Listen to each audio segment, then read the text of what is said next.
In this quick tutorial, I will show how to buy shares of Ocugen Inc., a clinical stage biopharmaceutical company focused on ophthalmic and gene-based therapies. Ocugen trades on NASDAQ under the ticker OCGN, and this video is for educational purposes only, not financial advice. To place a trade, you need a brokerage account. I will use eToro as an example to demonstrate the process. After signing up, you must verify your account, usually by submitting an ID, and then add funds to enable purchases.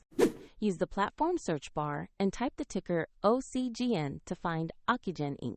Confirm the NASDAQ listing and select the matching result to open the stock page.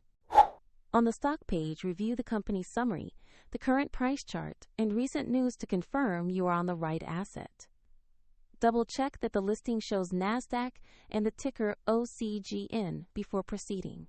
To buy, click Invest or Buy, enter the amount you want to allocate, review order settings like order type and fees, then confirm the trade. If the market is closed, the order may be queued until it opens. And if you have insufficient funds, the platform will prompt you to add money before final confirmation. Once executed, your Ocugen position will appear in your portfolio where you can monitor it over time. Find the eToro link in the description if you want to review the platform used in this demonstration.